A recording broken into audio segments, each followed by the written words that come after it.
आंदोलन से एक और आंदोलन याद आता है कि जब एसपी से आपका कुछ विवाद हुआ था, उसके बारे में कुछ क्या हुआ था, पूरी घटना क्या थी?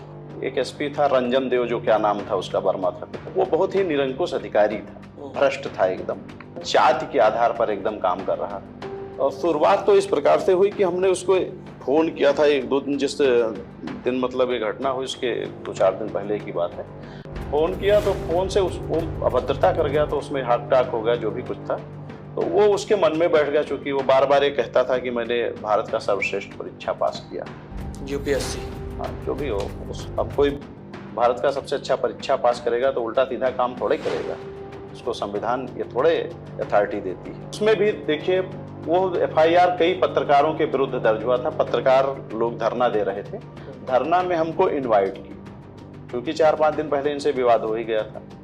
तो हाँ, ये कह सकते हैं उस समय हम थोड़ा आवेश में थे, लेकिन शब्द हमारे सही थे। आवेश था, आवाज हमारे तेज थे, लेकिन शब्द एकदम सही थे। हमने उसकी अंदरूनी बात कह दी, वो उसको बहुत खल गया।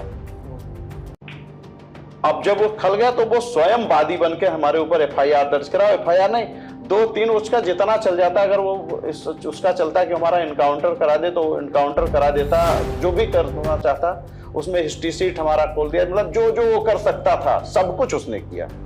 हमको जेल भी जाना पड़ा, गए।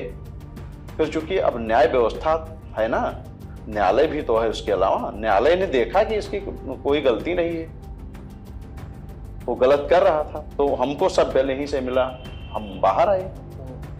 उसका ट्रांसफर हुआ। अब जब ट्रांसफर हुआ तो रिलीफ केवल हमको ही थोड़े मिला, जो पत्रकारों के, कई पत्रकारों के विरुद्ध एफआईआर हुए थे उसमें एफआईआर लगे, तमाम लोग निर्दोष, इधर उधर जो जातिवाद वाली भावना खत्म हुई, तमाम काम हुए।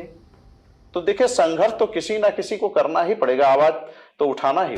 एफआईआर एक नहीं 1000 हमारे ऊपर कराएंगे। एफआईआर का कोई भय नहीं है, एकदम निर्भय होकर वर्क करते हैं, एकदम निर्भय होकर वर्क करते हैं, क्योंकि हमारे मन में होता है कि हमको गलत नहीं करना है, हमको हत्या नहीं करना है, डकैती नहीं डालनी है, लूट नहीं करना है, बलात्कार नहीं करना है, फ्रॉड नहीं करना है।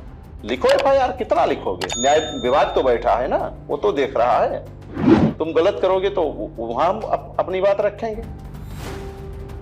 तो हमारे मन में ये होता है कि हम गलत नहीं करेंगे, लेकिन हम अपने अधिकार की लड़ाई लड़ते रहेंगे। जितना एफआईआर लिखना हो लिखो।